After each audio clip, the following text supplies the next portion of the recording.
Hey, FlimsyLunchTray here, and welcome to our Wednesday edition video, where we are going to be continuing on in our new player guide series, and we're going to be talking about open gunboating today. So for those of you who have been playing World of Warships long enough, you're probably familiar with the phrase of open gunboating, but if you're a newer player, you just started, then let me take a moment to just explain to you what the community of World of Warships means when we talk about open gunboating.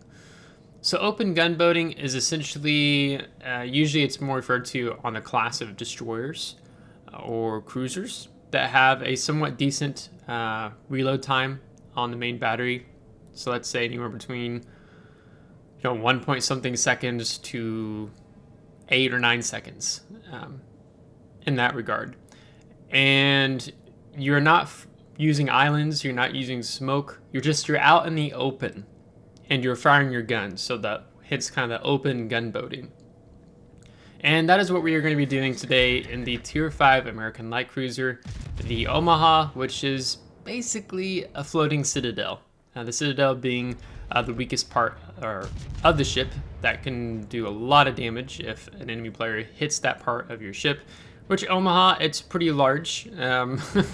Even this other cruiser is with me. There's like 3 other iterations of the Omaha here in World of Warships. The Murmansk is one of those, as you can kind of see him firing all those guns. So with Omaha and open gunboating, a lot of people don't think of Omaha as being a type of ship that you take out open gunboating, because you can easily just get devastating strike done to you and instantly kicked out of the game. But in this battle, I wasn't going in with like, oh, I'm going to go open gunboat. Like, what you mainly like to do in Omaha is you like to try to find an island and you fire over it, wreaking havoc, causing a lot of fires. You can see we're already on 4 fires, and we're just barely over 2 minutes into the match. And you're focusing on setting fires on battleships and cruisers. You get destroyers that get caught out. You want to focus them, though it's harder to land your shots on them because the travel time of the shells. But on this map here in Strait, I really didn't have the opportunity to try to use an island. We're out here on the flank in the domination mode, around these caps. And so I was like, well, I guess we're going to open gunboat, because I don't feel I can utilize the islands well, because I'll end up being too far away from the enemy, and I'm kind of spamming the M key. That's why I was trying to look up over what's going on. But with Omaha, you can see that the concealment that I have right now on it versus the maximum gun range, there's just a narrow window there. And basically what I'm doing here, and you're going to see me do repeatedly, is I'm going to get close enough and more letting the enemy team push into me, like these battleships are. This one looks like he's kind of disengaging. Where I get close enough and I'm firing at range. Part of what makes open gunboating successful is when you are trying to do it more from the maximum range of your main battery. So like for me with the Omaha, I think the maximum gun range, I'm trying to look on the mini map. I'll have to look. I think it's like 14 something, maybe just over 15, because they were firing maximum range on this ship here. And so like 12 kilometers to max range is what I'm trying to do with the Omaha here. Because when you're further back from the enemy team, it's harder for them to land shells on you. So our potential damage is going to be really high. It's going to be 1.2 million potential damage. That's potential damage that could have been done to your ship that we simply avoided. And that potential damage counter is going to increase faster during the second part of this battle versus the first half, because I'm kind of playing back here on the 2 line. Right now at the moment, you can see I'm slowing down. Because, one, I have my team, they're fighting closer, right? The Omaha, usually for a player who's played World of Warships long enough, they want to shoot Omaha instantly just because they like watching it explode. It's satisfying. But I have teammates who are playing closer and they're getting more of the focus. So I'm just working more this range, and now I'm going to start closing the distance again, trying to finish off this battleship here in the open. And you can see I went broadside here. I was kind of baiting that to turn out because I was trying to take away the fire on my teammate in the battleship who just went down in the Congo. Because sometimes I'm trying to bait the shots purposely. Where you're kind of at this angle, like in this position with Omaha, I can get a lot of the guns off because Omaha is a pretty devastating broadside. I mean, if you look just above the consumables, I mean, you can see how many guns there are. And you're only truly able to get a lot of them firing when you're showing a lot of side. So sometimes I'm purposely baiting the shot. I'm trying to get the enemy to fire on me versus firing on my friendlies. So that's kind of the idea of the team play there, and we completely avoided that Congo salvo.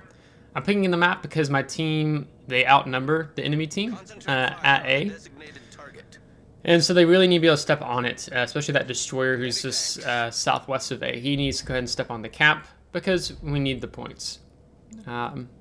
We're ahead right now because we have killed 4 of their ships, but it can come back to get you later on in the match, so we need a cap. The other thing with open gunboating that helps the player be really successful with it is when you're playing with your rudder shift and also playing with your throttle. So sometimes, you know, like right now we're going full speed in, we're closing the distance again on the ships because if you wait long enough, they turn around and they tend to push back in. We're closing the distance, and then also we're gonna get ready to turn and kite out again here momentarily. And then we'll play with the throttle. So we'll speed up, we'll slow down, we'll speed up, we'll slow down. And then, of course, playing with the rudder shift as well. So this cruiser, we got a little too close. The Marblehead, we finished him off. That's another variation of the Omaha, if I'm not mistaken. And then we're focusing on this battleship off in the distance. So we've turned away. You can see I'm already slowing down. Because one of the things, when you open gunboating in a situation like this, if I go full speed sailing away, I'm going to just simply sail outside my main battery range on this Cavor. Took a little bit of damage there. But I'm going to quickly be leaving my main battery gun range, and I need to be able to stay close enough where I can keep firing. Now there's a destroyer somewhere behind us who's taken C. I'm not sure where he is, so I'll go ahead out of just due diligence to go ahead and pop out acoustic search to make sure he's not focusing on me somewhere. Yeah, this other battleship who's moving up into B. He's applying pressure on my Minikaze there. You can see on the left side of the screen. So we're going to pop shots. I'm also holding the right mouse key to zoom out, use free look. When I'm zoomed in, I'm trying to pay attention to see what the Cavor is doing behind me, if he's trying to target me or not. And we do end up taking out the enemy Congo. The Costa dumps a bunch of torpedoes into him, so that worked out. Okay, so now we're too far away to shoot anything, so we need to close the distance again. And then you're going to be seeing me use more of the rudder shift throttle here, particularly with the Cavor. And also this other enemy battleship that's on the mini-map who's outside my spotting range right now. Yeah, it's another Koenig or Congo. Can't quite tell with the visualness on my screen right now. So we're focusing this destroyer because we do need to get rid of the destroyer, because the destroyer who is alive for a long time and is able to use the stealth makes it really hard to potentially do better later on in the match if he's alive and he's outspotting you. There you saw that I slowed down and I turned to the left, and then I kind of sidestepped that initial salvo, and then we took a little bit of chip damage on the second salvo he fired. So using priority target is really helpful. You need priority target or at least incoming fire alerts. Commander skill to be able to utilize open gunboating the best. As we said, another fire, up to 8 fires now. Because you need to know, incoming fire alert tells you when a salvo is fired at your ship from an enemy ship over 4.5 kilometers away, I think it is. But I like priority target on the light cruiser line, American cruiser line. I run it all the way up to Worcester. I also use it on the heavy cruiser, the Des Moines. So now we're kind of sailing away. We took more damage there. Now we're utilizing this island between me and the enemy battleship, so he can't quite see me until he comes around in the corner of the island as the Minikaze, or the enemy destroyer NC, lit us. So we're trying to get a fire lit on him.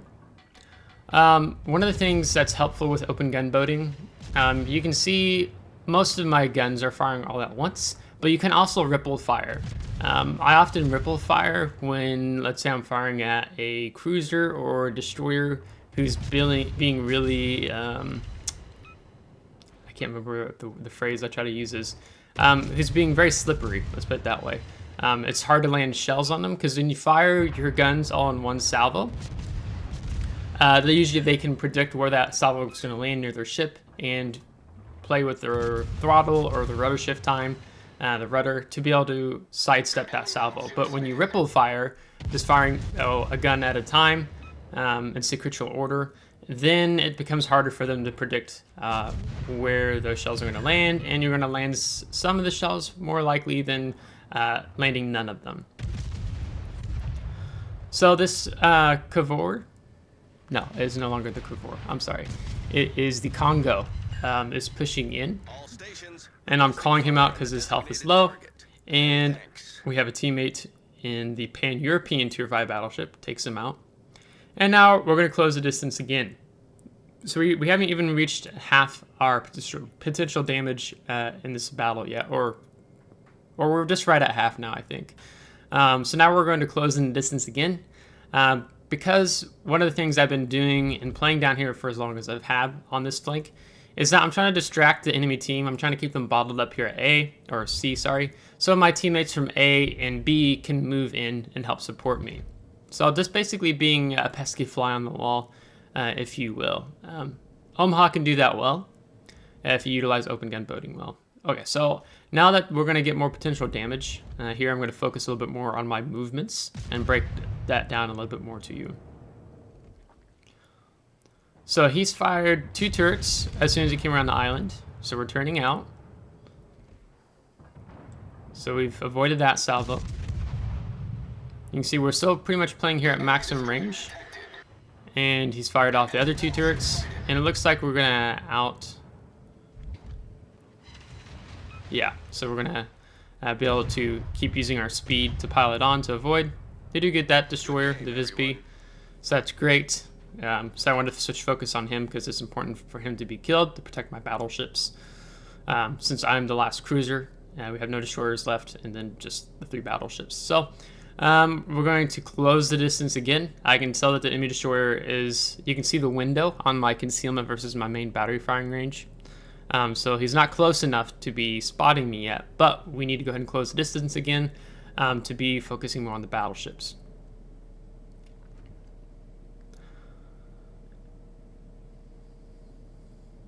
So one of the things with open gun boating is if you keep making the same movements every time you're avoiding a salvo, usually an enemy player can pick up on it soon enough, and they can kind of calculate maybe what you're going to be doing, and then maybe they'll aim the salvo a little bit differently to catch you off guard. So you do have to be mindful of that. So for us, we're sailing in, and then we're sailing away. To kind of, we do a little bit different things here. Now the enemy destroyer pops up here, and at this point I'd really like to be able to get more to hiding position again, but I need to keep closing the distance to help land my shots on this last enemy destroyer, because I need to take him out because he's a threat to my friendly battleships. So we'll go ahead and pop the hydroacoustic search again. It's really helpful. I'm continually zooming out, seeing where the enemy battleships are firing. So we're still avoiding most of their salvos. That guy's almost dead. We'll throw some salvos up into the air. And the destroyer gets lit again because we knocked out his engine. And so we're going to keep pushing here. So I'm getting a little bit more closer than what I'd like to. But we need to take out the destroyer, because at this point I have 3 battleships left. If I do get just blapped here into oblivion by the enemy battleship, it's no big deal. And our Koenig takes him out with the fire. Now, this is where I'm too close to be comfortable with saying I'm open gun boating here. Now we don't take a lot of damage there, which is nice. But we're turning to the left. He's fired all of his guns. So now we're going to start kiting. Kiting meaning sailing away. So we're going to fire lit.